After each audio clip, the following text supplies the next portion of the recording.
Okay, so for everyone who is joining us that haven't been on the Zoom meetings before, if you could go ahead and mute yourselves. When you don't, it kind of causes background noise. And then when it's your opportunity to either address your item or to speak or answer questions, then just unmute yourself at that time, please. Janine, how are we doing with the quorum?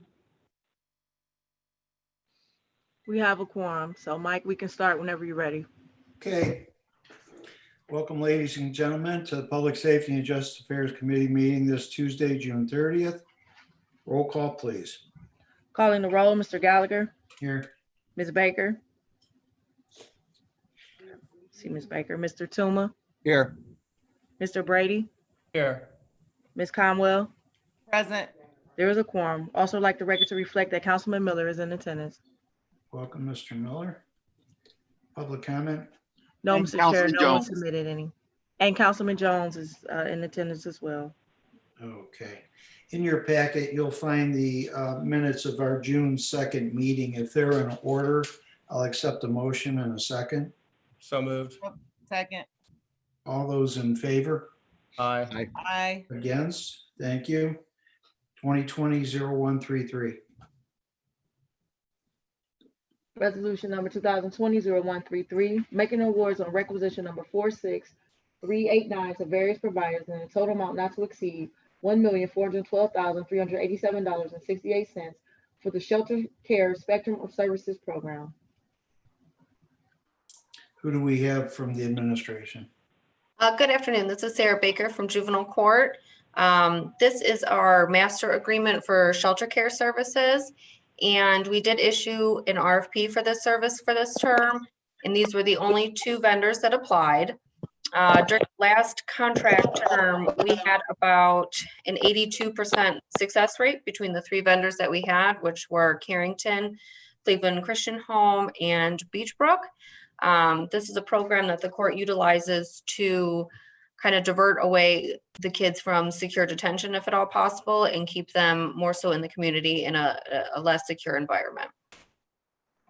Correct. Are there any questions from the committee regarding this? This is an update. This seemingly is a rather successful program. And I guess the proof's in the pudding. It's been going on for quite a while now. And with those kind of numbers, hard to argue against. No questions from the committee? I'm looking at the dates. Is there a concern with moving this forward under suspension? I mean, if we could move it forward as quickly as possible, that would be wonderful. We were struggling quite a bit with the ERP system trying to get this through. Oh, go figure. I know, it's very surprising. If everyone on the committee is okay with that, I would accept a motion to move resolution 2020-0133 to the full council for second reading suspension. So moved. Second. Is there any discussion on that? All in favor? Aye. Aye. Against? Thank you very much. Thank you. Under our discussion items, we have quite a few updates coming our way.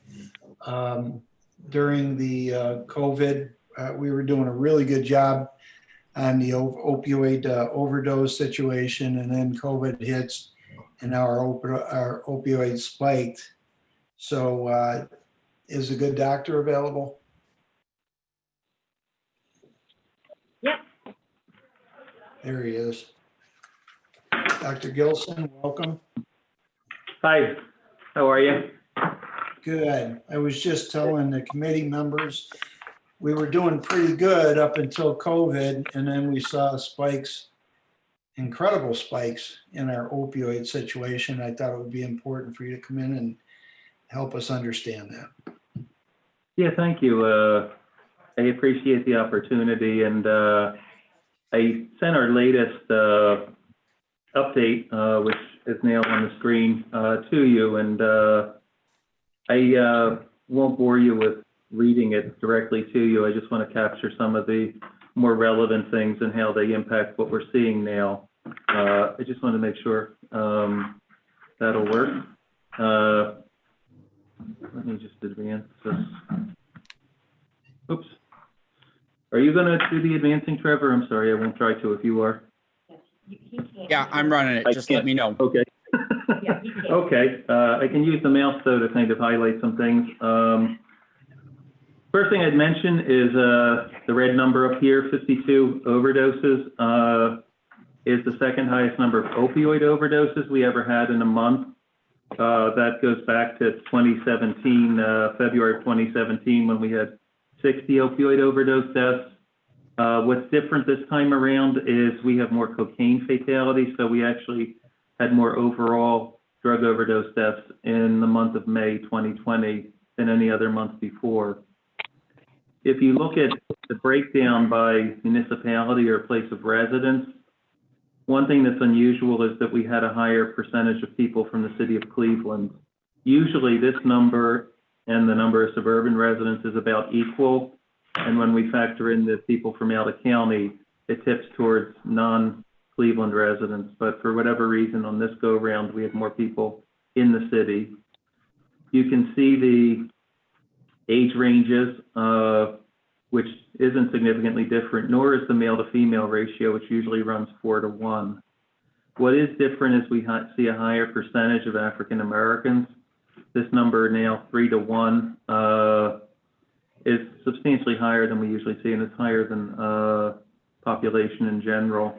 I don't overlook the Asian Indian victim or the Native American, but the 3-to-1 I'm taking is from the Caucasian victims relative to African American victims. We've had at least 166 people die of drug overdoses through May.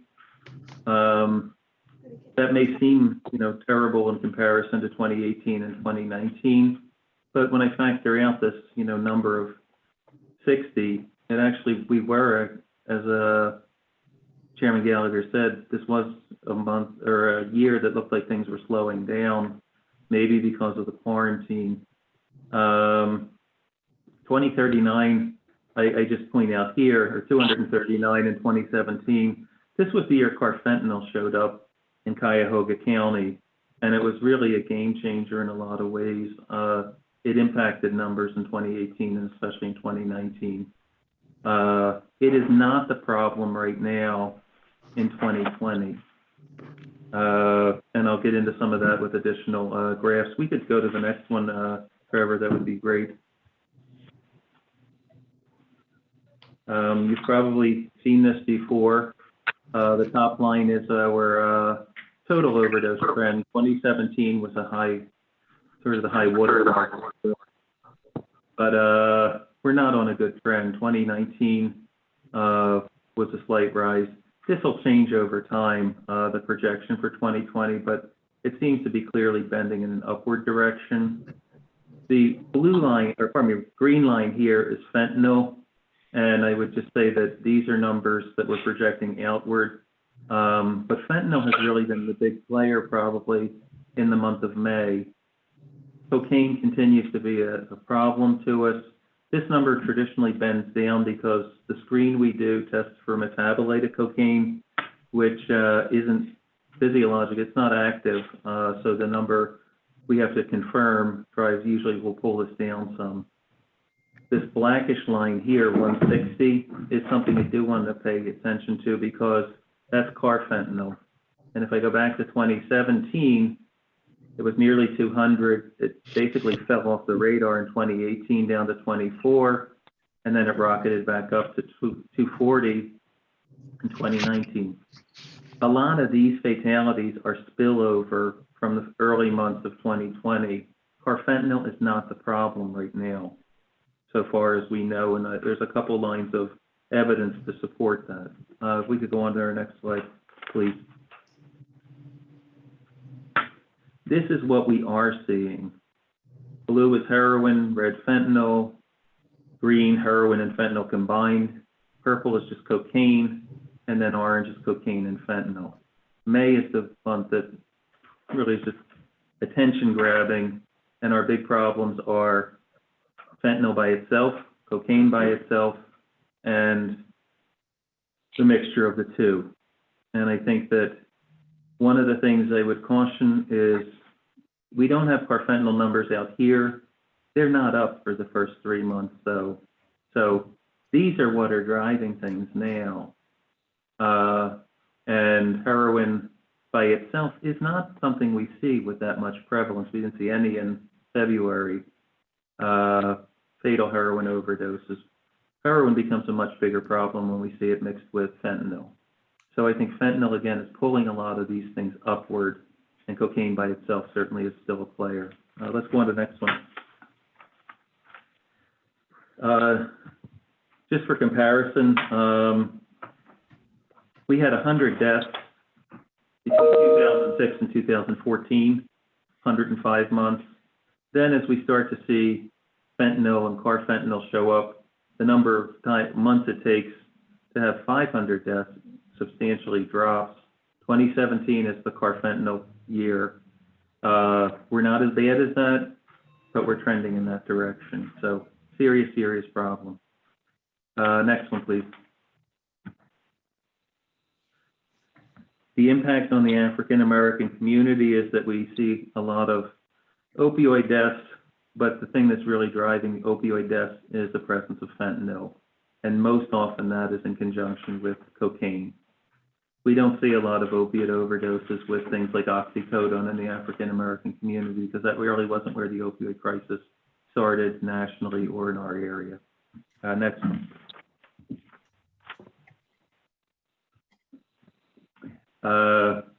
Again, just some more tables. The big ones I would draw attention to, the orange, which is cocaine and carfentanil, which you can see 2020 relative to 2019, it's just not a big factor. This was spillover really more from 2019.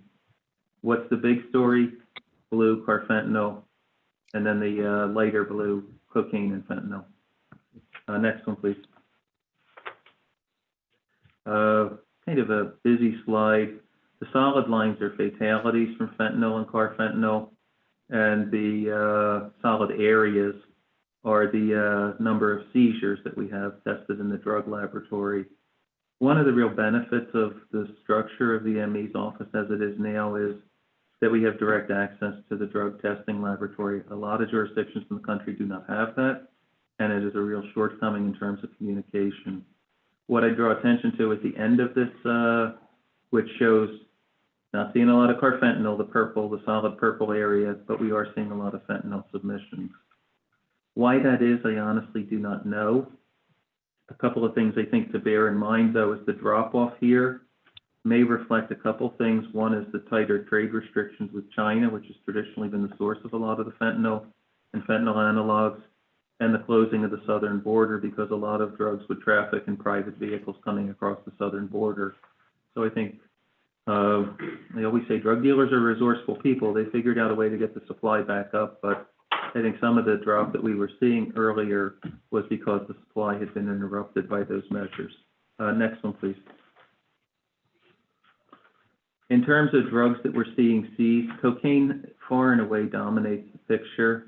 We do see methamphetamine. It's just not a big player in our fatalities. And most of the time when we see it, it's because it's in association with fentanyl or carfentanil. So still see a lot of heroin. I think the reason this isn't as dramatically represented on the other graphs in mortality is because of the naloxone program, which I can't stress enough. We need to really not take our foot off the gas with the funding for that. That has saved thousands of lives since we've been here. Naloxone isn't as effective as against fentanyl, but it's not ineffective against it. And I think we see a lot of fentanyl seizures. We see a lot of fentanyl deaths. It's a dangerous drug. Next one, please. Why don't we skip this one? And this is just another way to show that we've had, a lot of seizures of cocaine relative even to last year. Carfentanil looks like it flipped, but most of that's from the early months, and we're actually down very low with that. I think one of the issues I would draw attention to in closing is the fact that I really think one of the reasons we saw the big spike in May, in addition to the reintroduction of the supply, is there probably were people who at least were able to cut back, if not curtail, their drug use through the month of May, or through the earlier quarantine months, and as restrictions started to lift and we got back to more normal living, in addition to the drug supply also going up.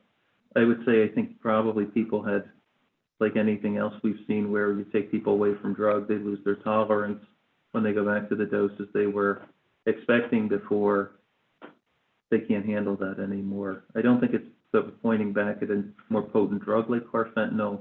It's kind of the ones we see traditionally, especially fentanyl, and people just had lost tolerance to that. I think that's a big factor in what we saw. That's everything I have. I'd be happy to answer any questions. Questions for the doctor? Doctor, I was wondering, we're really kind of stuck with all of these trends until we stop the flow of this from China and Mexico, or is that the only thing we have to combat this? No. I mean, I think, we could kind of look at it two things, supply and demand. I think what we saw in the months of March and April were what happens if you interrupt supply. May reflect what happens when demand surges back. So, in terms of investment, you certainly have to invest on the front end to interdict the distribution of these drugs into our community. On the other end of that, I think we still have to really put the effort in to treat the people who were addicted, because if the demand is there, a lot of these drugs can just be made in the laboratory. It's just a matter of finding a new chemist to make them if we interrupt one supply. So I don't think it's as easy as cutting down the supply, though I think law enforcement has a critical role to play. I think the other piece of it is kind of figuring out ways to reduce demand. I always mention this too, the natural history of this, substance abuse is if you keep these folks from dying of a drug overdose, the majority of them stop using drugs at some point in their life. Chair, I have a question. Yes, ma'am. On your charts, if I was reading them correctly and heard you correctly, during the shutdown, the use of drugs went down and the deaths then along with that went down. Am I first of all correct in assuming that? Can't speak to the use of drugs, but I can say this, Ms. Baker, that the number of deaths went down during those months compared to previous year, same time of year. And the number of submissions that we were seeing, especially with carfentanil, dropped off. In general, drug submissions for this year are down relative to 2019. I guess my question or curiosity is that addiction doesn't go away. So even though the access to drugs may have been diminished because of the shutdown, how is the addiction handled? I mean, how did those that are addicted and seek those drugs in order to keep that addiction going? How did they manage their time? Yeah, it's a great question, and I kind of will give you my best thought on it, though I don't know, if it's altogether the only explanation. I really think there are a couple of populations of people who are addicted. There's the folks who are really dependent on receiving a daily amount of drugs. I think there are people who are less advanced in their addiction, who probably have some capacity to walk away from it for periods of time. And I think that those are the people who probably were the ones who, during the shutdown and the less access to the drug, were the ones probably who scaled back use or stopped use. And then as we open up the community after the, initial steps to go back to normal from the COVID-19 and the drug supply comes back, those are the people I would suspect who are much more vulnerable and the ones who wound up in our office in May. I think you're muted still, Councilman. Anything, Sorry, that was interesting. Thank you for that explanation. anything further for the doctor? Mr. Chairman, Yes, sir. thank you. Doctor, quick question. What do you think accounts for the steady increase in the deaths of African Americans in this whole scenario? Anything in particular that you see as a reason for a rise in deaths of Blacks? It's a good question, Councilman, and I think, it's not a new trend for us. We actually were one of the first communities in the country to draw attention to this. If we go back 10 years ago, the overdose fatalities from cocaine use really had a very significant racial divide. It was much more prevalent in cities among African Americans. The opioid crisis in its genesis really is a rural or suburban white American problem. And it's kind of these two run parallel to each other until the drug supply starts to get mixed. And as I say, this happens about 3 to 4 years ago. When we factor out the contribution of fentanyl to the excess cocaine mortality, cocaine stays stable even as it appears to double between 2016 and 2017. The reason it appears to double is because fentanyl and carfentanil are being added to cocaine supply. And that supply winds up in inner city African American community or urban African American community, and those folks die at a higher rate. We didn't see a lot of opiate overdoses in African Americans in 2015. Just wasn't really, a drug that was popular or prevalent in use in that area. We always saw some cocaine out in suburbs in rural America, but that number took off dramatically about the same time the African American fentanyl problem took off. So I think it's just the mixing of the drugs in that population, in both populations, having kind of, mirroring effects on each other with the increasing prevalence of cocaine in the white population and the dramatically increasing prevalence of fentanyl in the African American population. Thank you. Appreciate that. Anyone further? Doctor, dealing with the diversion centers, what's your thoughts on that regarding the potential of saving lives?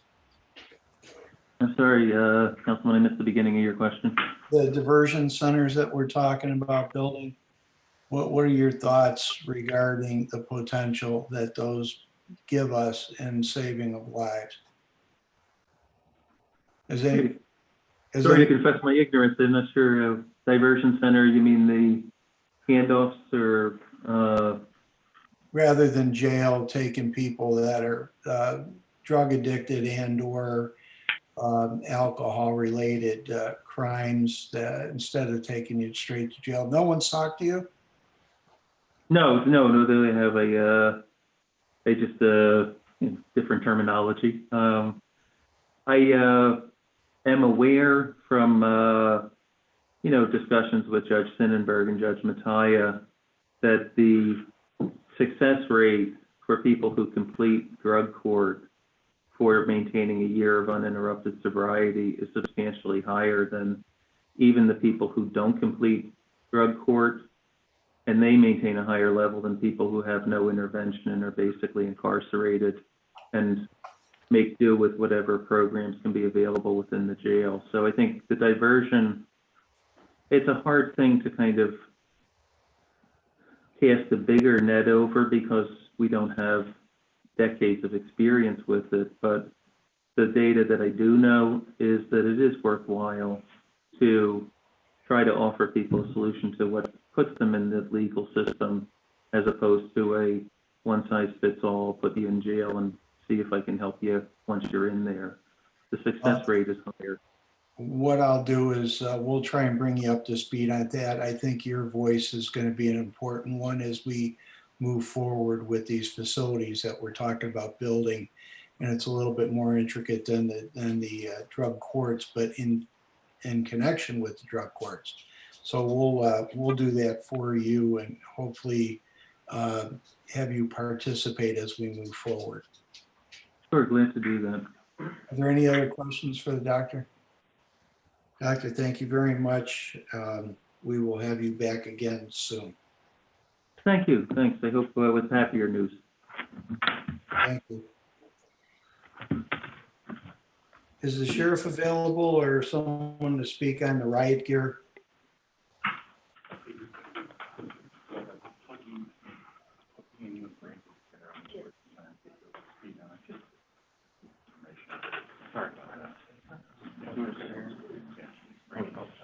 Good afternoon, Sergeant Tim O'Connor.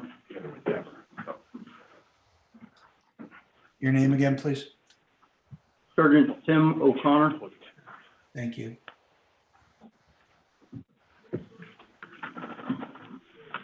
you tell us a little bit about the resupply that was requested? There was concern. Mr. Miller, are you available? I'm here.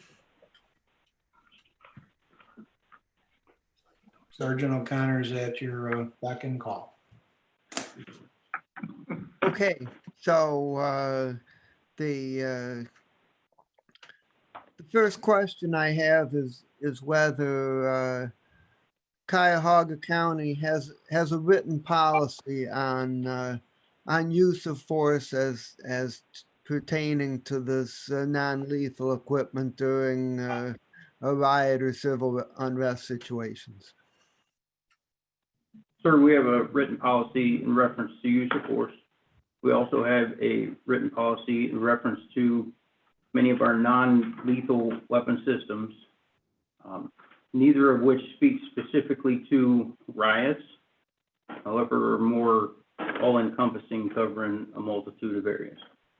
So could you share the policy with us? Could you send it to us?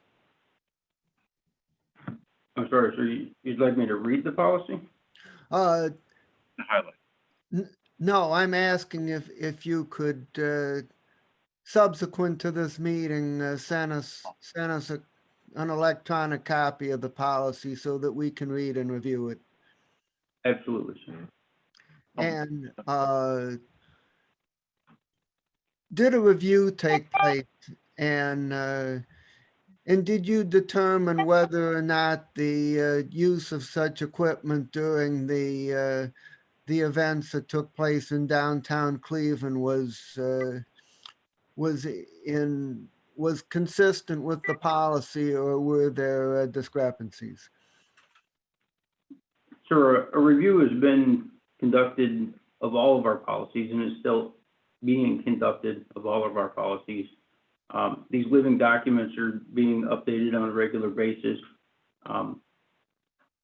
The uses of force that were applied during the riot on May 30th are varied, some of which are still under investigation, and therefore I can't speak to those specifically. However, the vast majority of our uses of force were within policy and appropriate. You said that the vast majority were within policy and appropriate. Does that imply there were some exceptions? And if so, could you describe those? One moment, Sergeant. Is the sheriff available? Don't go anywhere. Sheriff, Mr. Miller, we're going to be talking about this in the next item. The sergeant's here to answer questions on the resupply of the riot gear. So we'll be touching on your concerns in the next, under number C, or letter C, I'm sorry. So you have questions regarding the resupply of the riot gear? Well, you know, my question is whether we need this kind of equipment. You know, so the question I would ask that maybe you, Mr. Chair, would see as more on point is if we had not used such things as tear gas and pepper spray in this situation, what other alternatives would we have had for dealing with the situation? Good afternoon, Mr. Miller. This is the sheriff. We would have been left with no other alternative than to, I guess for lack of a better term, go hands-on with many of these people and become physically engaged with them in order to, to protect the building, the Justice Center, and to keep them from forcibly entering into the Justice Center.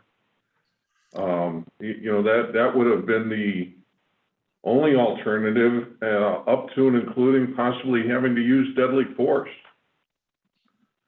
I think that, and I mentioned this in an earlier meeting regarding this subject, and I think that what we did, I'm speaking for the Sheriff's Department, I'm not speaking for the Cleveland Police Department.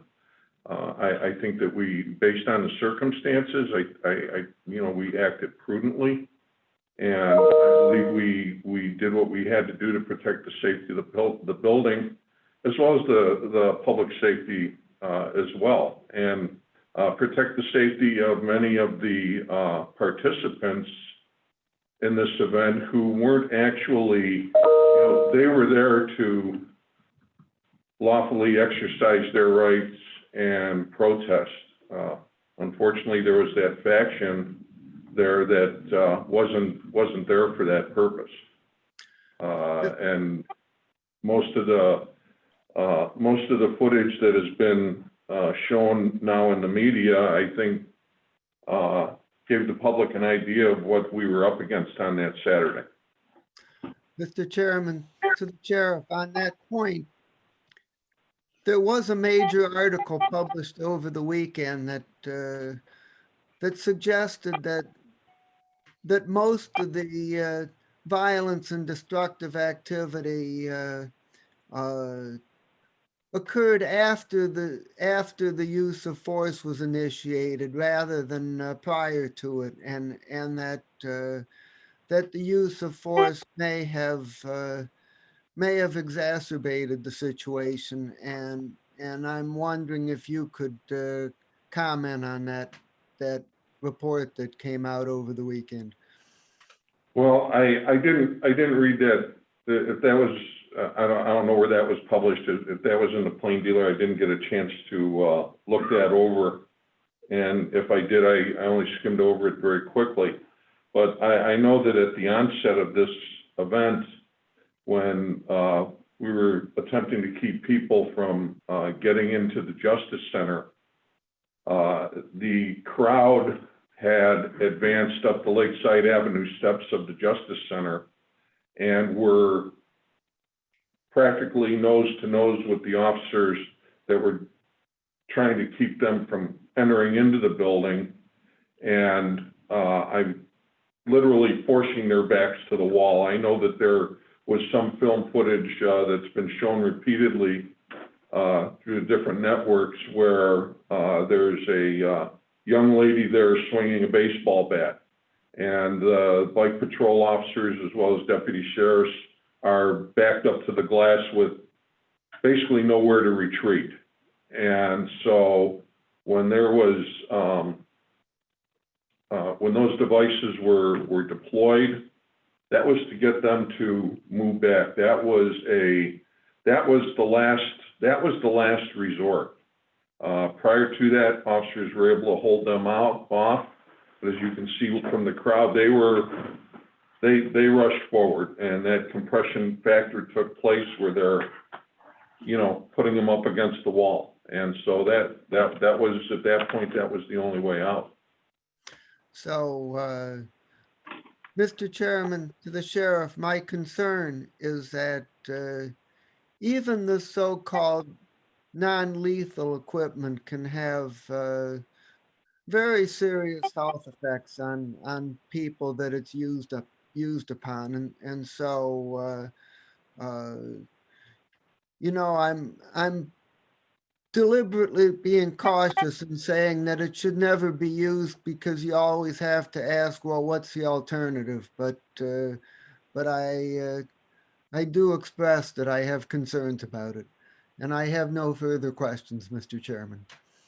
I find it interesting that, as you state, a major news article was published, and our sheriff, who is protecting the house of the people and those that we are responsible for, wasn't even contacted for a comment.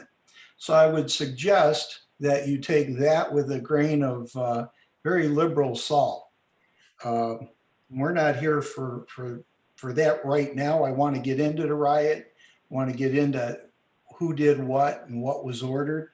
But right now, I want to deal with the resupply of the riot gear, which clearly, having had a riot, in my opinion, suggests we should resupply the riot gear. Sergeant Honor? Mr. Chairman. Yes, Mr. Tuma. Thank you, Mr. Chairman. To the sheriff, could you just enlighten us as to what is included in riot gear? We're asking for a resupply. Maybe if we have a little better understanding of what it is that you guys are asking for, what the use is for that gear, it make the discussion a little, maybe riot gear, maybe it should be protective wear or something like that. You know? Certainly, Mr. Tuma, and for the answer to that question, I'm going to defer to Sergeant O'Connor, who's at my right here. He's well versed and experienced in these areas as far as riot gear is concerned. He's got a great background. He's also a sergeant major in the United States Army, and he conducts most of our training and the procedures that we use in that regard. So I'm just going to slide out of the picture and slide the sergeant over. Great. Again, good afternoon. The resupply riot gear entails a multitude of different items, everything from protective padding and riot shields and helmets, things that can protect our officers and our corrections officers if a similar situation arises inside of our jail. From there on through different munitions and smoke and gas, pepper spray canisters, and projectors that allow us to, again, replicate the standoff that we were required to do for the Justice Center, to keep the people out once the facilities had broken windows and broken doors and they were able to gain ready access. Were it not for those items, they would have had that ready access and it would have been catastrophic. So a lot of it we speak of as riot gear is really protective gear for yourself and other officers on site. Yes, sir. That's a portion of it, as well as some of the launchers and the munitions that were used during the riot to keep those rioters outside of the building. Okay. And then quick question on using things like the gas or the pellets or what have you. Are those decisions made by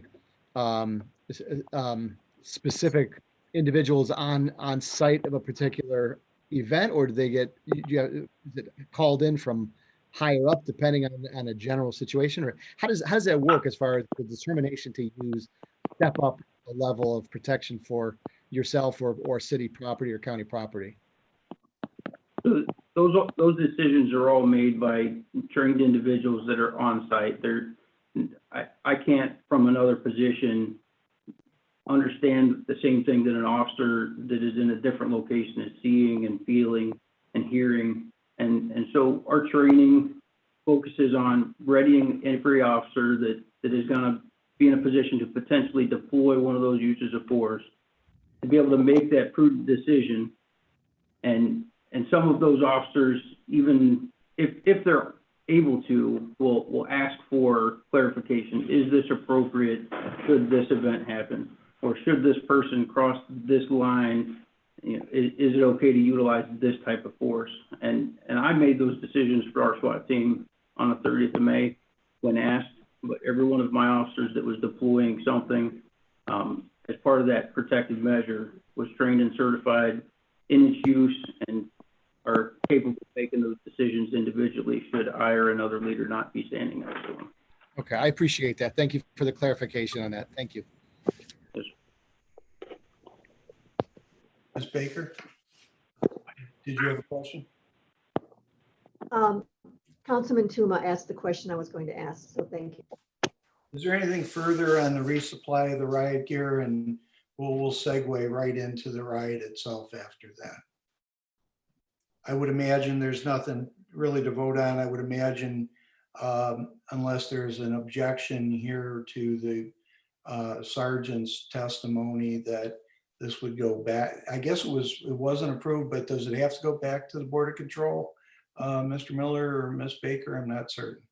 Yes, Yes, I would say that it back does. to the And Board of Control. I think what would be helpful, if I may, because it's going back to Board of Control, resupply of Riot Gear, as Councilman Tuma tried to get the specific to that. Those are the difference between gear of helmets and shields versus pepper spray and tear gas. Should probably be a little more defined, and maybe even an explanation of when you would use those things and why you would use those things, and how are we putting our officers perhaps in jeopardy by not having this thing or not being able to control in the best way possible with the least amount of anyone getting injured. Maybe a better explanation of the two different type of asks and then why it's important would be helpful to us, at least for me, in Board of Control. We really didn't have that first time that we were asked to vote on it. Okay, we'll send this back to the Board of Control, take that recommendation under advisement. It's probably be a good time. The committee members who I've spoken with individually regarding Chief Clayton Harris at Tri-C, who is the lead trainer for most all, if not all, of our law enforcement individuals, working on a curriculum and a policy to deal with such events, use of force, riots, so that we could maybe offer that countywide to have all law enforcement certified and trained in a like manner. Through discussions with Sheriff Bova and some other law enforcement people, they seem to think this would have gone a long way in helping avoid, not necessarily what happened with us, but nationally. They'll be ready with that plan, I believe Friday. I'll share it with everyone. You can review it, and then we can bring it back into committee with Director Chief Harris to present that with Sheriff Bova and our sheriff, who's also been working with them. And we'll see where that takes us. I'm pretty excited. I think it's an attempt to, across the board, have everybody trained in a similar manner. So if our sheriffs are called in to help a suburban or Cleveland community, that when they arrive on site, not only would the people that they're confronting be in protecting be safe, and we would know what the police in Cleveland do, they would know what our sheriffs do. So that would be a like policy across the board. So we'll see how that goes. I think that's going to go a long way to helping the situation that we just ran into, but we'll wait and see how that goes. Sergeant, if you'd hang on because you were there, but Sheriff, if you would jump in, I'd like a timeline from beginning to end. What happened on that Saturday? Who was called? Who wasn't called? What was the response of Cleveland? What was the response of the sheriff? Was there a breach of the building? Do you have an estimate on the cost of the damages? And I'm really interested on why there was no contact with the National Guard. Okay. I know I discussed this in a prior meeting. I certainly don't mind reviewing it again, but my first discussion with the county executive was at 9:30 on that Saturday morning. I briefed him what I knew was going on that could possibly transpiring that day. And we spoke of, you know, just the general tone and the form of unrest going on around the country and in various areas of Ohio. Considering what was going on, I informed him that I was preparing to leave my home at the time of his phone call and report to the Justice Center. From there, I would go over to the Cleveland Police 3rd District headquarters for an operational briefing that was scheduled for 12 noon. You know, my contacts with the executive lasted pretty much throughout the day, and I don't have the exact times, but I knew we spoke quite frequently over the phone throughout the day, where I would provide him briefings in between, you know, work with the deputies and protecting the Justice Center. I know, Mr. Gallagher, you asked about what our first indication of trouble was. I would say that was probably between the hours of 1 p.m. and 2:45 p.m. And from what I recollect, my first indication personally of this trouble would have been around 1 p.m. I took a vantage point early on in the second floor of the Justice Center, actually in Donna Khalil's office. She has a great view of Lakeside Avenue looking eastbound. And I could see the mass gathering of people that were down at the Free Stamp. Our pre-protest intelligence sources predicted a gathering of approximately 205 people, with 763 people that were interested. This information was gathered through various social media sources. At approximately 1:21, the crowd appeared to far exceed that estimate that was given on social media and through our intelligence sources. At that point in time, I met with Lieutenant Kosa, who's also in the room here today, and I initiated a phone call to Sergeant O'Connor, our SWAT commander, where we provided him a briefing of the situation. And at approximately 1:28 at my direction, Sergeant O'Connor initiated a SWAT response via group page and ordered all our SWAT operators to report to the Justice Center, with them arriving at approximately 2:15. I should say that during this time, in advance of this situation, we had approximately 49 deputies assigned to the Justice Center that day, which later included the 14 SWAT operators who also made themselves available. At around 2:45 p.m., with the crowd of protesters growing, they began advancing down Lakeside Avenue from the Free Stamp toward the Justice Center. The deputy sheriffs, members of the Cleveland Division of Police, positioned themselves strategically on the Lakeside Plaza of the Justice Center, with members of the Cleveland Police Bike Unit posted in front of the Lakeside entryway. The riot, you know, tensions started to rise between the hours of 2:45 and 3 o'clock, when the protesters began throwing stuff at deputy sheriffs and police officers who were positioned on the plaza, throwing a variety of items, from water bottles to you know, cabbage and broccoli, produce items, if you will, just pretty much anything that they had readily available to them. But while this was going on, while they were unruly, we were able to pretty much control this action. It was at 4:07 approximately when we were under siege, and the crowd of protesters grew even more so and became more threatening to the officers. And they began to move forward, crushing the officers back against the window glass and leaving them no way to retreat.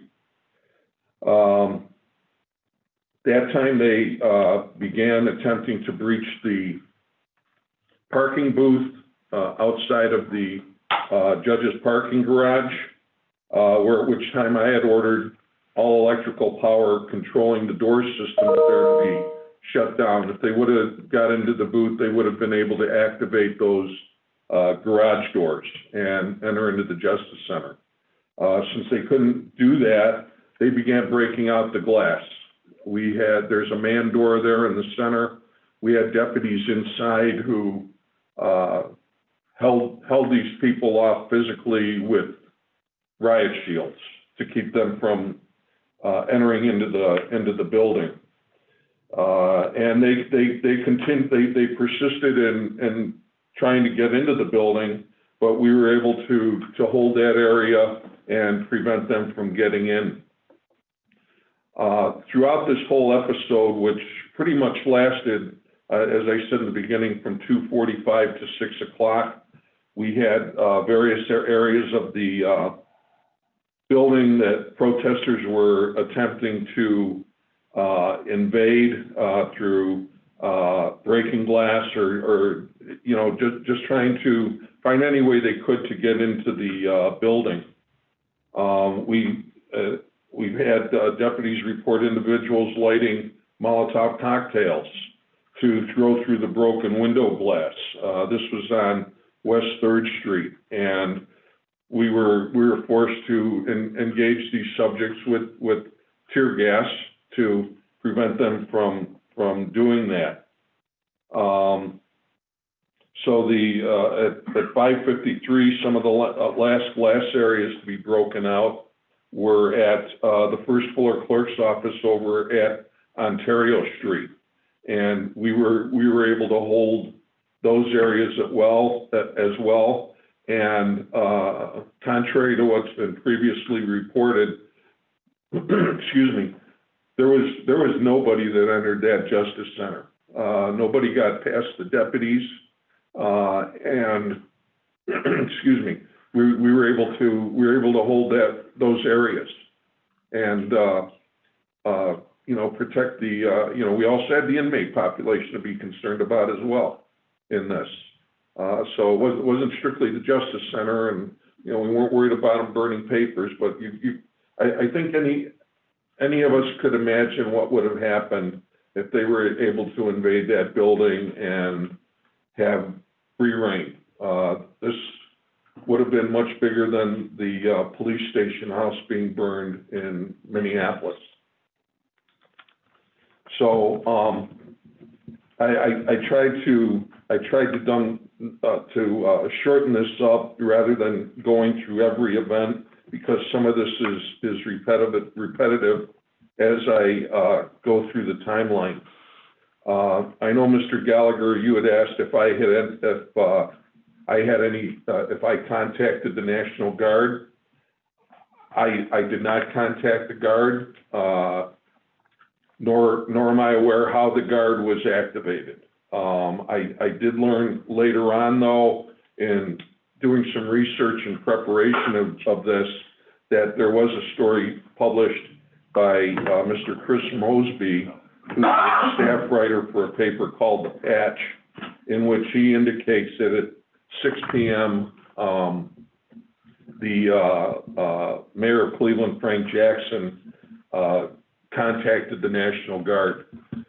Most of those units, though, didn't arrive until actually noon on Sunday. I did personally initiate calls to the Lake County Sheriff's Office, the Geauga County Sheriff's Office.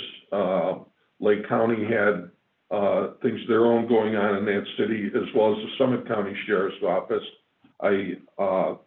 Geauga County Sheriff did respond, and he sent in a emergency response team. We also contacted EDGE, that's EDGE SWAT team, and SEB, which is SEB, their SWAT team. Those are both multi-jurisdictional SWAT teams who responded to the area. We also had officers from, Newburgh Heights, RTA. I'm sure I may have forgotten a couple of agencies here. So I did not have, other than speaking with the executive and keeping him briefed, I did not have any personal conversations with Mayor Jackson. The only city official that I spoke with on that day was Chief Calvin Williams, who asked for the use of our prisoner transport bus to, so that they could have somewhere to put people that they were arresting. That took place at about 6:10 p.m., but our bus wasn't deployed until probably around 8 o'clock because we were concerned about our bus is parked in the loading dock, if any of you have never ever seen it down there, but we could not get that bus out of there because there was still a lot of people on the West 3rd Street side. If we opened those doors up, we would have had to have been concerned about them entering the building through those doors. So we had to wait for an appropriate moment to be able to do that. So we weren't able to do that until 8:01. At that time, I was contacted by Deputy Chief Harry Patel, and we were able to move the bus to the St. Clair side of the Justice Center.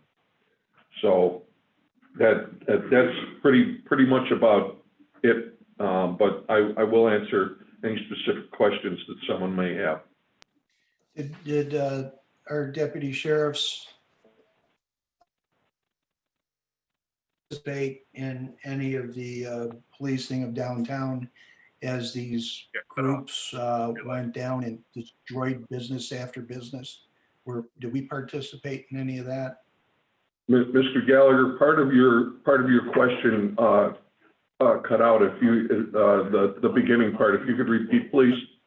As these groups move throughout downtown, destroying business after business, did the deputy sheriffs, did we participate in any of the policing actions throughout downtown, or was that just Cleveland? It was largely Cleveland. We assisted them with prisoner transport and in getting processing these arrested subjects onto the bus. How many we processed on that? Other questions from the committee? 100. Yeah, we moved over a 2-day period. Between Saturday and Sunday, some of those I believe were curfew violations. We transported approximately 200 or 100 inmates. I'm sorry. 100 arrestees.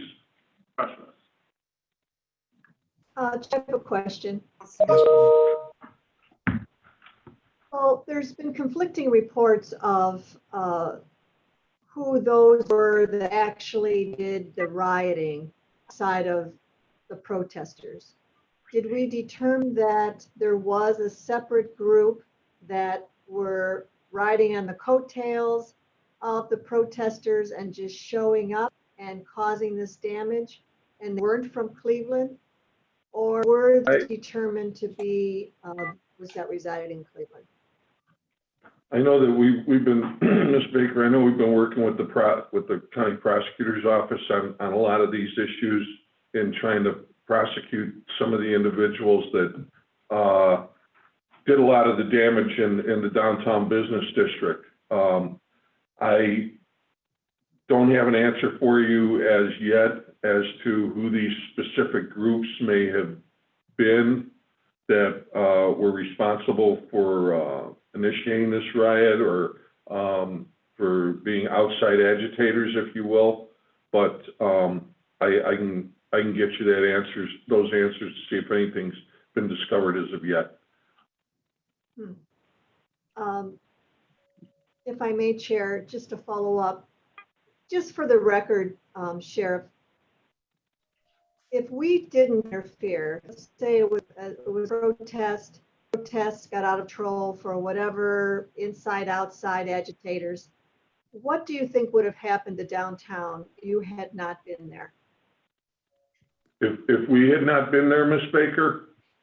Yes. Well, I think that whether it be us, the police department, whoever, I mean, Yes, both. yeah, I mean, if we chose not to appropriately man this event, and again, I can't speak for the Cleveland Division of Police. I can only speak for what we did on our side, but I think if we weren't there, I think that the damage would have been much more worse than what it was. Catastrophic, if you will. There were people at this event that, we had our lawful protesters who were there to exercise their right to freely protest. But there was a large faction, and again, this comes from intelligence sources and prior events that we've dealt with. Their goal is to come in and, for lack of a better term, make it a free-for-all. Let's see what we can get away with. Let's try to break into some buildings. Let's try to loot some property. If we weren't at the Justice Center, at the end of the day, we probably had 85 deputies at the Justice Center. And if we weren't there to protect that property, protect Courthouse Square, I think I could safely say that building would have been set ablaze. And again, we had 1,100 souls up that we housed in the jail, and I commend my deputies. We acted appropriately, and Protective services. the protective services people, the corrections officers, we did what we had to do to defend that property and to keep everybody safe, from the inmates to the deputy sheriffs.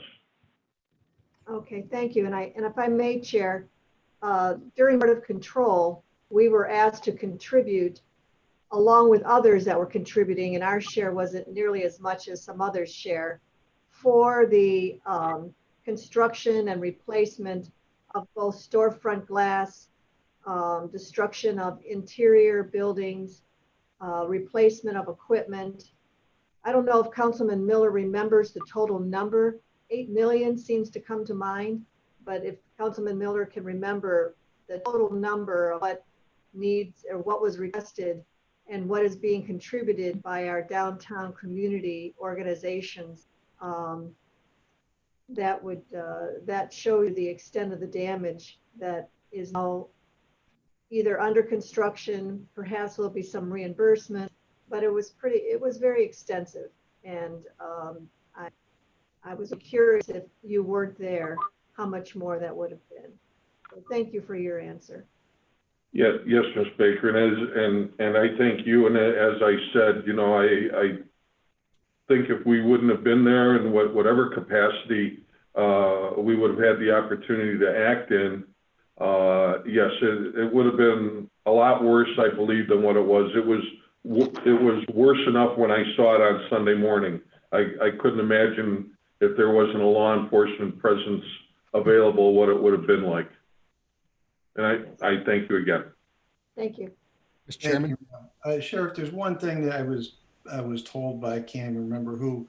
Was there a shotgun stolen from a housing court car during this riot that was never recovered, or was it recovered, or do you know? Yes, those are from 2 Cleveland police vehicles. And assault rifle. And okay, I'm looking to the chief because they're briefing me on this. There were 2 Cleveland police cars parked on the street. There was 2 shotguns stolen, as well as a assault rifle that was stolen out of the trunk of a bailiff's car that I believe was parked over on Ontario Street. Are you investigating that? Are you investigating that? You're part of that. We're part of that group that's investigating those thefts and those particular events. Okay. Is there anything further for the sheriff regarding the riot? Yes, Mr. Tuma. Thank you. Sheriff, it's very easy to play Monday morning quarterback after sitting back a few weeks later and looking at the situation. But when it's happening in real time, I certainly can appreciate all the hard work and effort and training that from our officers and law enforcement agents that go into protecting the people. Is there anything that you took away from this riot, this situation, that you'll be able to use moving forward and make something positive from your guys' law enforcement's perspective, that you can look back and say, maybe we should do this differently, or maybe we should do this or be more proactive in particular ways? Is there anything you took out of this that as a learning experience? Sure, and I think that we can learn from any of these events, no matter how good or how bad they are. At the time of this particular event, just based on the early intelligence we received, I had indicated that we had over 54 deputies approximately available. And again, that was based on our intelligence reports. If I had, looking back, given that same report where they estimated 203 people or 205, I think that I would go for the overkill and would have had 80 or 100 or 150 deputies there at that point. We weren't getting that, as I said early on. Again, so this all plays into having the manpower available, the resources, the training, the equipment. This all plays a role in this whole operation. So again, I said this in our last meeting, but I think, like anything else, hope for the best, prepare for the worst. And I think that's what I learned. I think that's what we all learned out of this. All right, thank you. Thank you, sir. Chief, if I may ask a question. Yes. And not a question, I found the control that it was the Downtown Cleveland Alliance that was asking for $400,000 of $3 towards the 1.5 to 3.5 million dollars worth of estimated damage. So I want to make sure I corrected now. It says that the Nan, your audio is really screwed up. is it bad? Oh, I'm sorry. Did you catch all that this was 75 businesses were infected, 3.5 million in damage, and the county has approved it through Board of Control $400,000. I hope you caught that. The approval is 400,000 for helping the businesses kind of get back. Right, 75 businesses infected. Yeah. A total of 1.5 to 3.5 million. Is there anyone else have any questions for the sheriff regarding this incident? Okay, Sheriff, as Mr. Tuma said, it's real easy to point fingers. It's real easy to, morning quarterback it. I just want to commend you and your officers for being there. Had you not been there, I personally think it would have been devastating, and there certainly would have been a potential for loss of life. I've seen enough of the videos of some of these peaceful people, and I've seen some of the videos of these agitators, and when caught up in a crowd like that, it becomes very dangerous for everyone. And I think we all have learned a lesson from this, or at least I hope we have. I think Cleveland has some answering to do for their part of this, for this to have continued on the way it did, but that's for another day and another group of people to question. I just want to thank you again. Thank the troops for what they did. And hopefully we can get together with Chief Harris and provide a game plan going forward regarding all these type of incidences. And I thank you, Mr. Gallagher. I thank you for support. For your support. I thank you for the support of the county council. And you know, we'll move on, and you know, we'll learn from this. And I thank you again. Okay, thank you.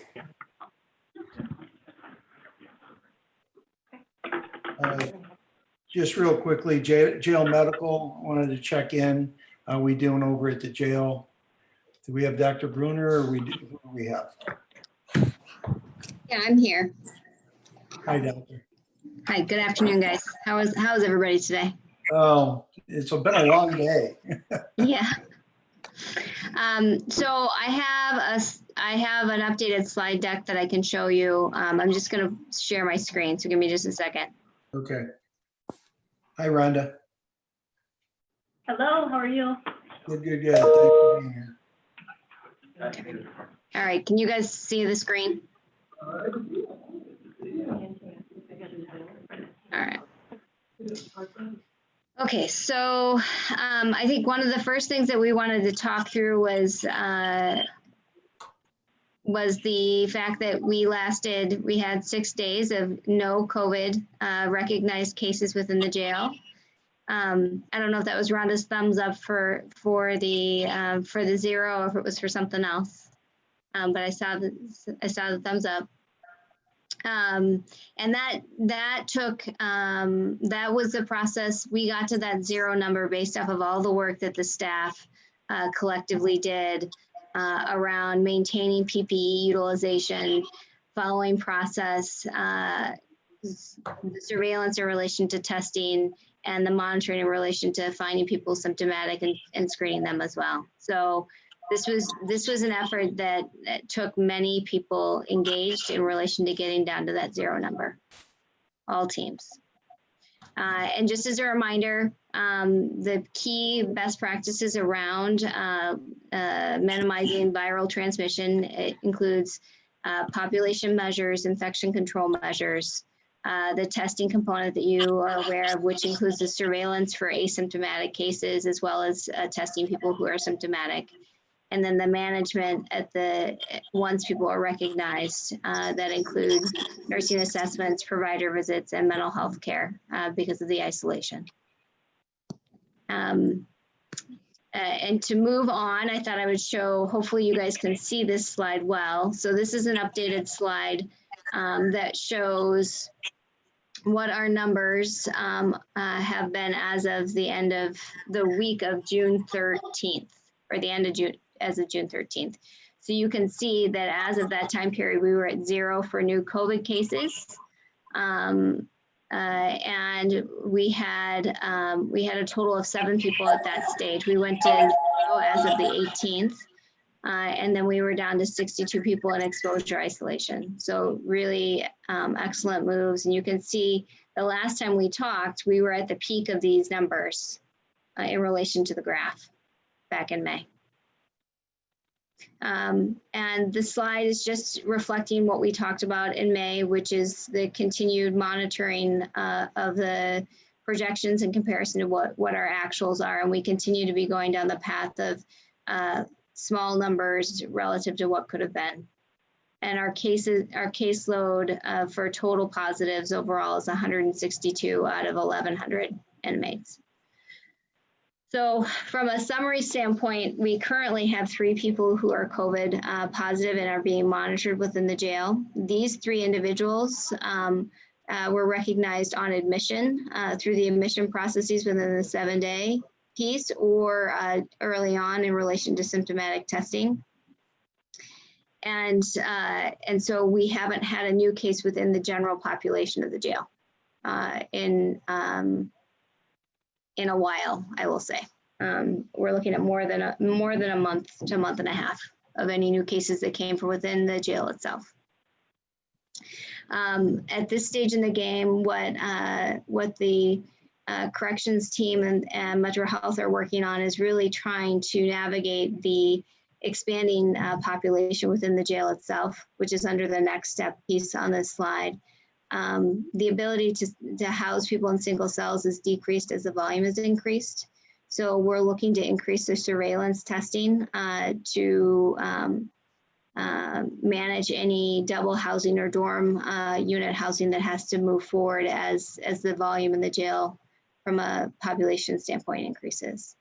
We're going to continue to reinforce and require people continue to wear their masks. They follow social distancing practices and follow the processes that both all teams really worked hard to build in the tabletop exercises and following CDC guidelines and best practice guidelines across the nation and the world. And we're going to continue to monitor and keep track of it and adapt as the process needs to change based off of the volume. So that was the brief update I wanted to provide. Do you have any questions? Oh, we can't hear you. Thank you, Okay. Doctor.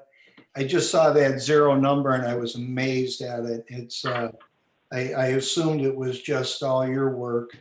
It was all of our work. Yeah, all of our work for sure. I thought it important to highlight that. Rhonda, do you have an update regarding anything? If there are any questions for Rhonda or Dr. Bruner, please jump in. The only update I would give, as Dr. Bruner advised, it's becoming increasingly difficult to single cell house inmates within our jail as the population increases.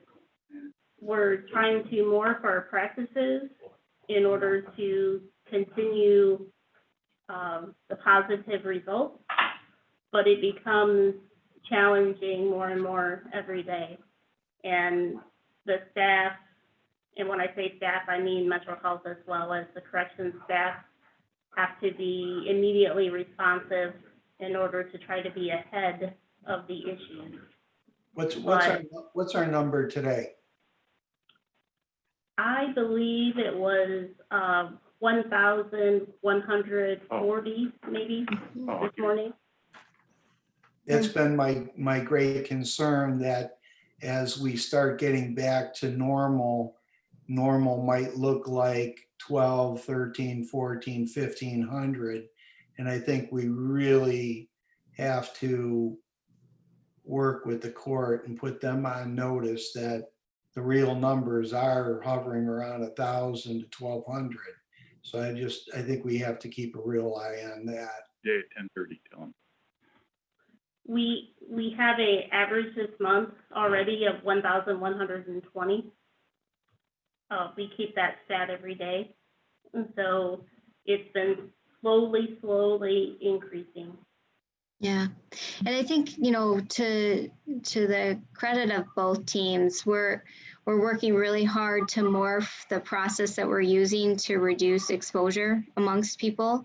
It's hard to do in the space that's available within Sallyport. It's hard to do in the housing units. The inmates continue to wear masks when they're in the common areas. The staff continues to wear masks. We are trying to do our best to ensure that there's limited exposure amongst one another, but it's challenging when you don't know when you can't see what you're up against. You know, the virus is very small. It's imperceivable, and in many situations, as you guys know, it's you're completely asymptomatic. The data that we have for the first 6 weeks shows that 40% of the people who tested positive within the Cuyahoga jail were asymptomatic. So that becomes exceedingly hard for us to do anything other than surveillance testing to ensure that we're reducing transmission. And that seems to be out in society also. It makes things so much more difficult to pinpoint anything. But I think you guys are doing a really great job, and I was taken aback by the numbers, and I just wanted to keep an eye on where you're at and if there's anything that's needed. I'm sure the administration is supplying that, but certainly the council is here to help out in any way we can. Mr. Other Chairman. questions? Yes, Mr. yes, Chairman. no. Mr. Chairman, I just have to commend all of you and to say that the handling of COVID-19 at the county jail has been a major Cuyahoga County success story, starting from getting involved very early in bringing down the population so that you could work with the space that you have available, and then the whole testing and segregation program. It really is amazing, particularly considering what's gone on at some of the other inmate facilities around the country. So I just want to commend you for it and wish you continued success, and just say that I do agree with the chairman.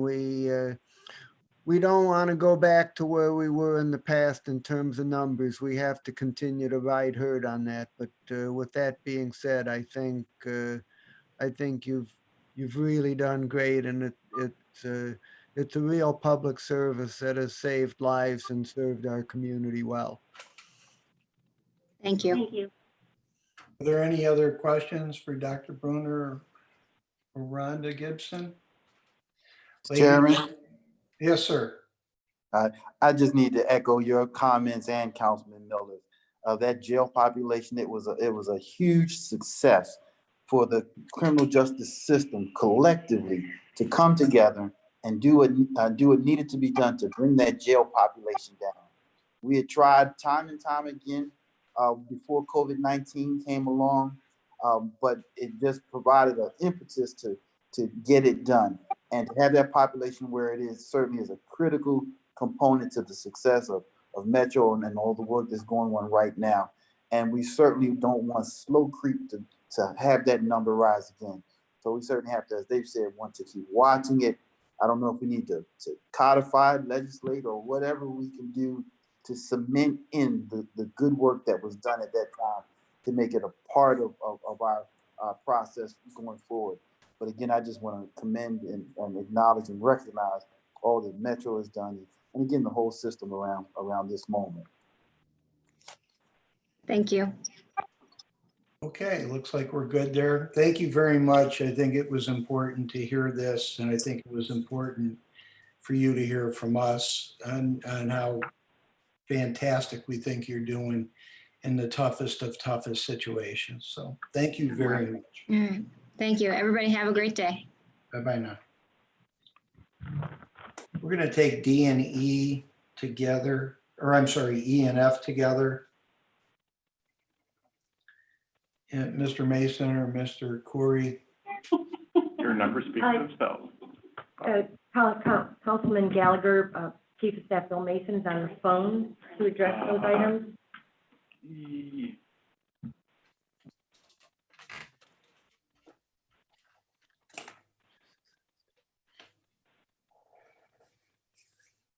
We all set there?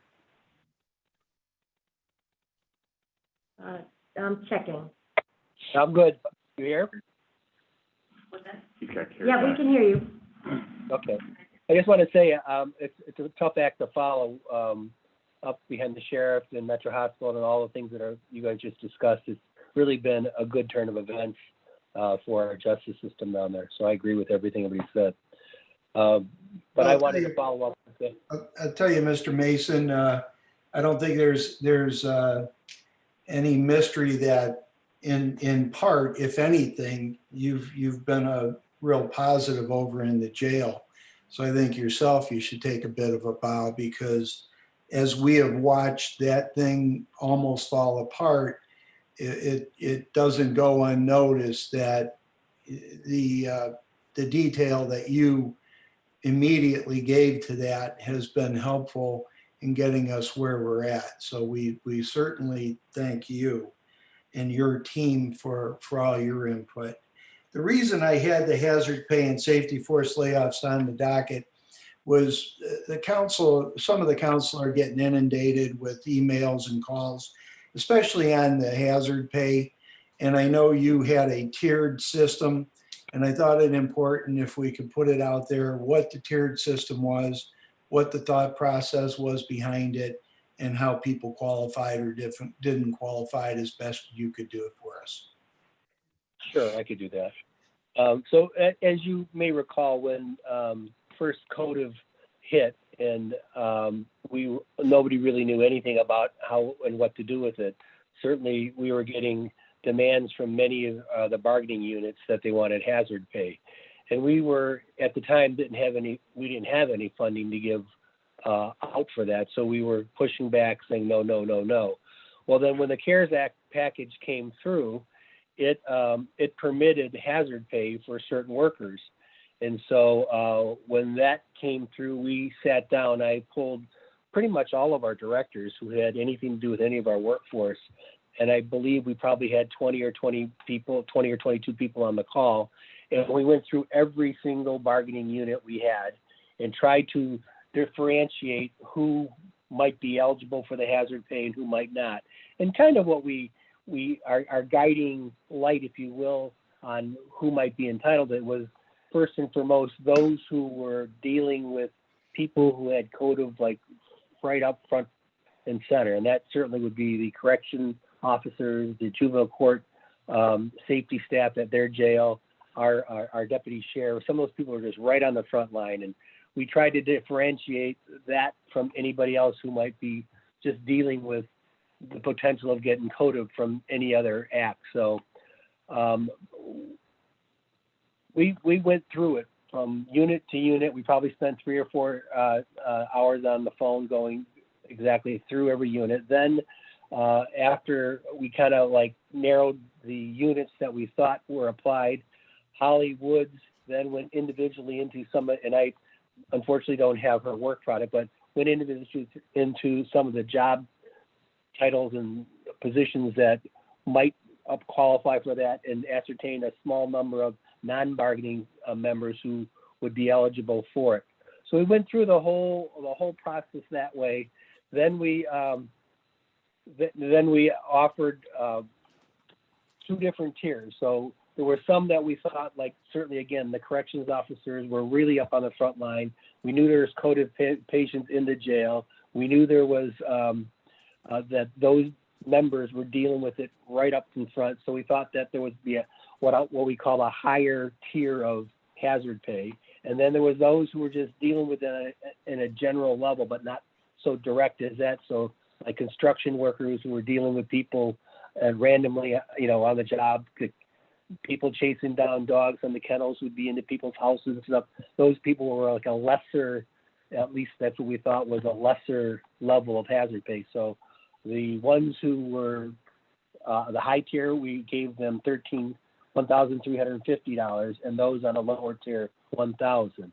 And anybody else we didn't give it to. And one of the reasons what we thought through this was the guidance we've gotten from the Department of Treasury as to who can get it. And the definition that they gave us was performing hazardous duty or work involving physical hardship involving CODIV. So that was kind of our standard.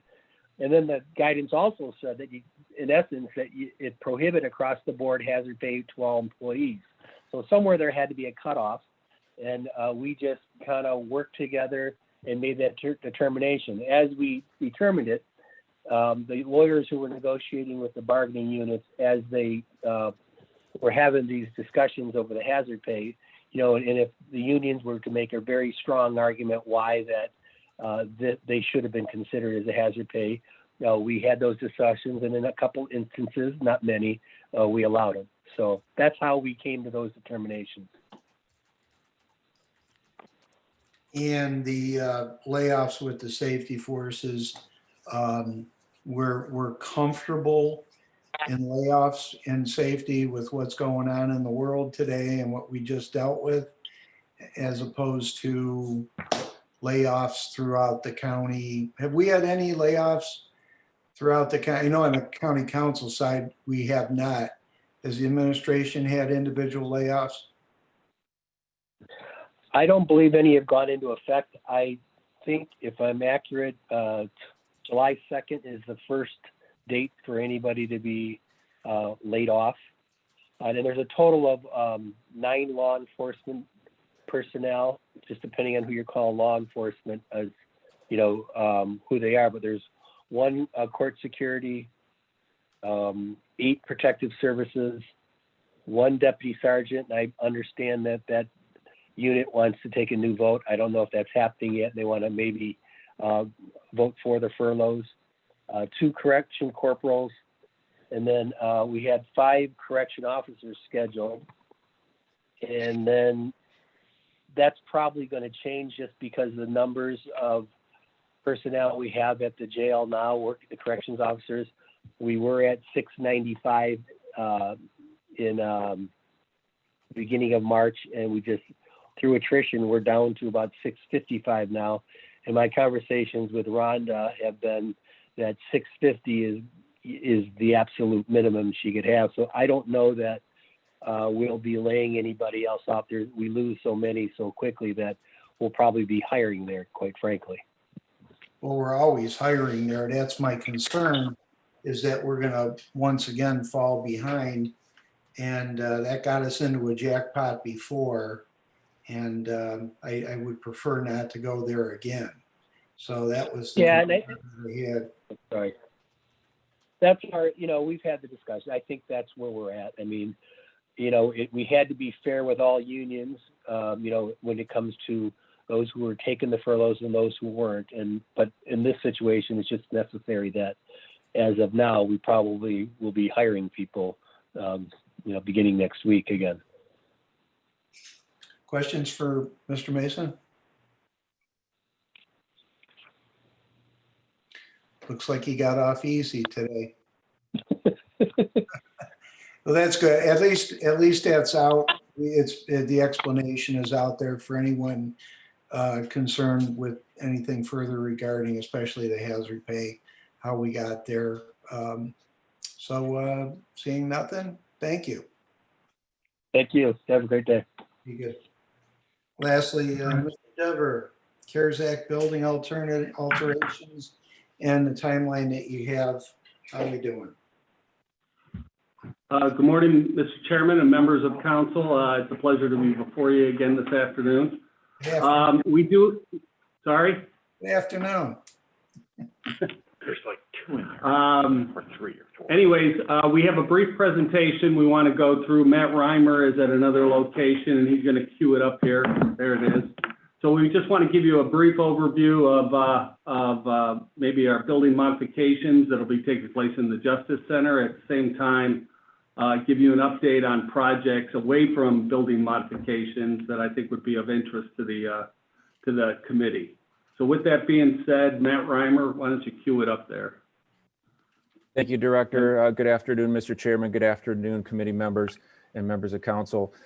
So our briefing topics today, we're going to go through just the building modifications that we've accomplished to date, give an update on the CARES Act building modifications program that you approved on the 9th of June this month that we're just getting rolling on aggressively though, and then a couple other project updates that we've briefed you on previously in the year and let you know where we're at with them. I'll start with just a series of pictures to recap where we've been over the last couple of months.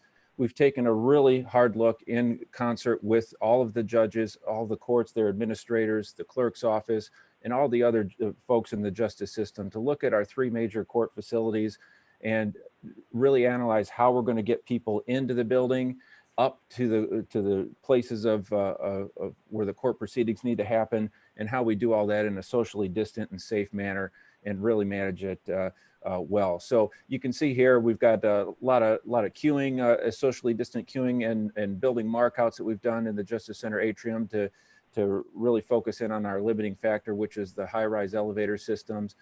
Coming into the building at the Justice Center, you know, you have a screening, you have to wear face coverings, obviously by court order. We have, you know, protection for all of our security forces as well with plexiglass barriers and the like.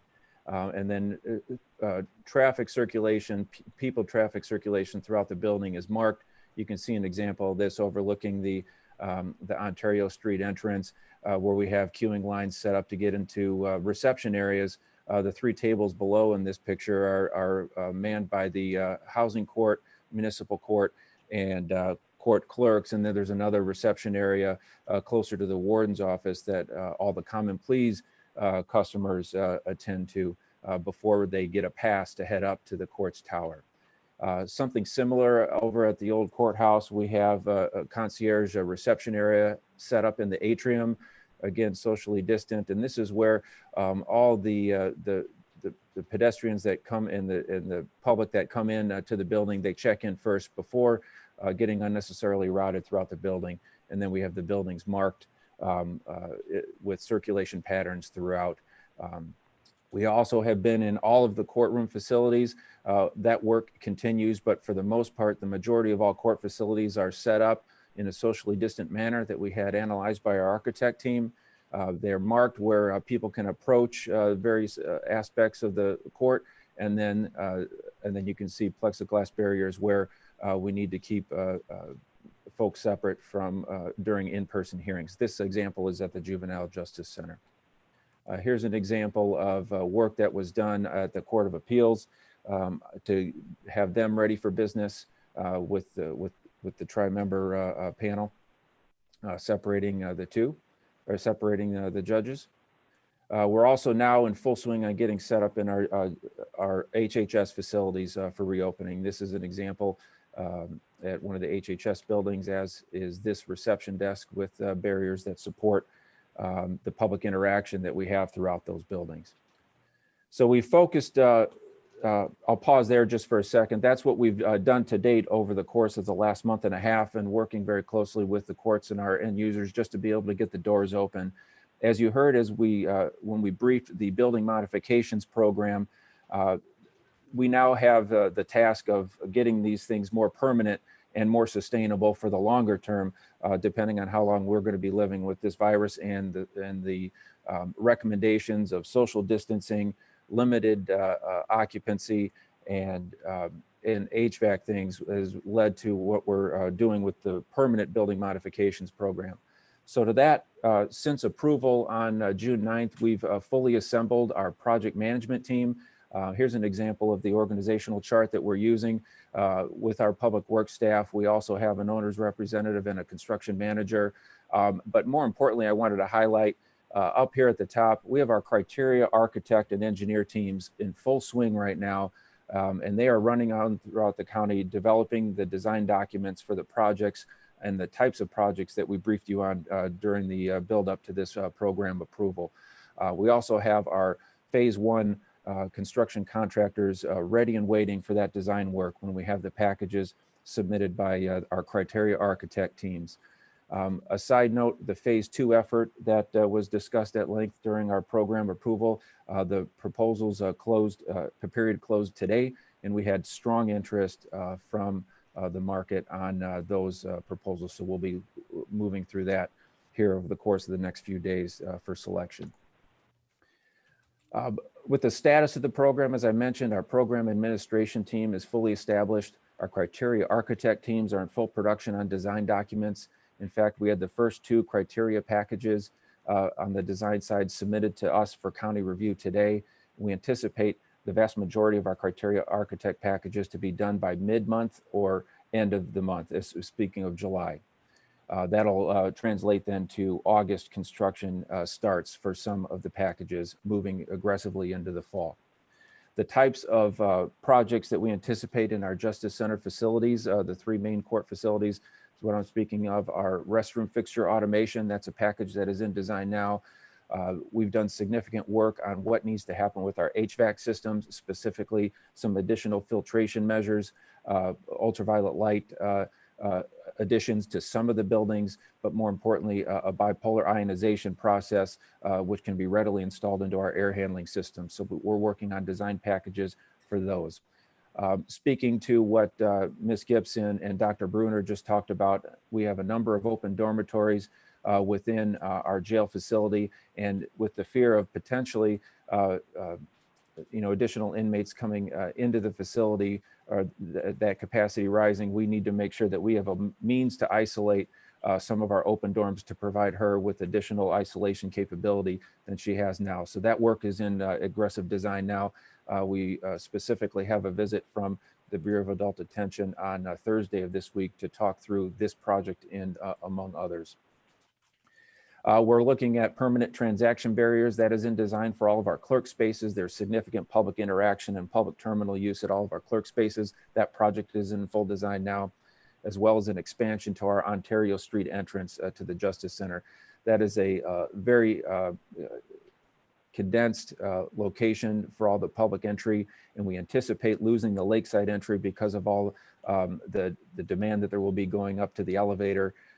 And so we can't go into winter with queuing people outside of the building when this building returns to a more normal operations. So we're looking to expand that and create additional space to be able to queue people when entering the building in a distant manner. We're going to look to make permanent the concierge concept and recession concept that I showed you in the Justice Center atrium for the Court of Common Pleas and the other courts to be able to screen the folks coming in for businesses to the courts. And then we're also working with the Common Pleas Committee on jury trials to be able to mock up appropriately a courtroom to be able to handle a jury trial in a manner that protects all the jurors and the occupants that have to be in that space during that time. Our current timeline, as I mentioned, our criteria architect services are the most critical so that we can get these packages to the contractors to start building. We will be done in large part with those designs in the month of July so that permitting can proceed and we can start construction in the August timeframe. And I will continue to brief the director and members of council and council staff on our specific timelines. We had a requirement in the legislation for this program to brief council weekly. This week will represent our third weekly report to council staff, so we will continue that weekly reporting effort. Lastly, wanted to brief you on a couple of other projects of interest that we've briefed you, Mr. Chairman, on through earlier committee hearings earlier this year. Specifically at the Courthouse Square building, we were able to complete the third floor renovations so that the public defender can expand into that space. We're assisting them with the furniture procurement now on that, and then they'll be able to, once that furniture is in, they'll be able to occupy and expand into that. And there are some minor cubicle and office modifications in their existing second floor space that we'll do once they make that move. With respect to the sixth floor jail attorney-client visitation area in Jail 1, that design was approved by the City of Cleveland building official. So that means we can pull permits whenever we're ready to begin construction. The approval, though, of the State of Ohio ODRC still pends, and I hope to have that resolved when their project management team visits on Thursday of this week. From approval, we expect a 2 to 3 month construction duration. We will not have a bidding period on that, as this will be our trades constructing that project. And then lastly, in the jail kitchen in Jail 2 structure, the dishwasher replacement, that design is complete. It is also approved by the City of Cleveland building official and ready to pull permits. We're doing some pre-procurement planning of the actual dishwasher system with the sheriff's team. And after we get that cleared up and know what we're purchasing from equipment, we'll be able to submit to the state for approval on that project as well. That project will also be county trades constructed. And I know I went pretty quickly through that, Mr. Chairman. I'm happy to answer anybody's questions. Thank you, Matt. Are there any questions for Matt or Mike? Mr. Chairman, I have one. Mr. Miller? I'm just wondering if I heard this right. It sounds like we're gonna lose the Lakeside Avenue entrance to the Justice Center, which is the main entrance, or did I not hear that right? Well, actually, and Matt, I'll take it at first. So when the crisis started, roughly 3 months ago, we did consolidate to one entry point coming into public entry point coming into the Justice Center, which is Ontario. As we've slowly started to open the building now, working with obviously the administrative judges and the sheriff's office, we have identified the lakeside as an exit point for people to exit out of. But entry is still coming in through the Ontario entrance for the public. Plus, we have other entry points for county employees through the judge's garage and/or the tunnel coming from Huntington Park Garage. For screening, for medical screening. And for screening also. Okay, well, we got to adapt to change.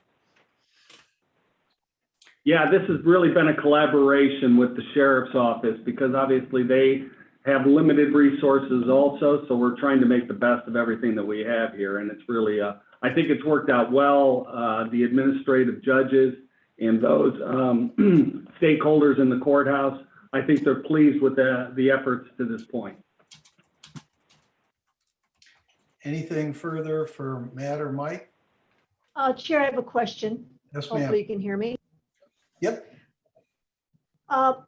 Mike, what do you have any concerns over, as with any remodeling, you know, when people remodel their homes or their kitchens, or there's always well, as long as we're doing this, we might as well do that. We're already there, but it may not be covered under the CARES. Do you have, you know, any restrictions as to what you're not going to do because it may not be covered by the CARES Act? Say you're remodeling a room and the floor, as long as we're there, we should change the floor, but maybe the floor isn't something that the CARES Act would cover. Is there a budget in place that perhaps is there that the county will pay for because of improvements that you may do along the way that's not included in the CARES Act? So that is definitely a concern, and the dollars that have been allocated for this program are all related to COVID or the CARES Act. So we are looking at it through that lens on the repairs that we do here need to be reimbursable via the CARES Act. So standalone money that I have available in case there is other things that need to take place in the building. No, I don't have any dollars set aside for that. And my hope is that that doesn't happen, but that's probably not the best approach to this. But we are looking at through the lens right now of it's got to be all CARES related, reimbursable. And I know I brought this up in previous meetings, and I know Matt has said it also. I'm going to be preparing myself that this entire process is going to go through some type of audit in the future. So I need to make sure that any dollars that are spent are eligible for CARES reimbursement. I will be continuing to watch that, and if I do need to set aside some dollars, I'm sure I'll be coming forward before the committee and the Public Works Committee or the Finance Committee in the future if I do need some dollars to take from my capital, annual capital dollars, which is roughly 6.7 million a year. Oh, I'd appreciate that answer. I just think it might be reasonable to think that there would be, as long as you're there. They have a name for it in the construction of things that you perhaps didn't intend on doing, but to go back and do them later would be more costly. So let's do it now kind of thought. So I just wondered if you factored that in. Thank you. Thank you, Councilwoman. Yes, we'll continue to look at that, and I'm going to reach back towards Matt and my project management team. And if we do need to set dollars aside for something of that nature, we're going to have that conversation. So thank you. Okay, anything further for these gentlemen? Hearing none, thanks, guys. Appreciate it. We'll talk to you soon. Is there any miscellaneous business? We're adjourned. Thank you.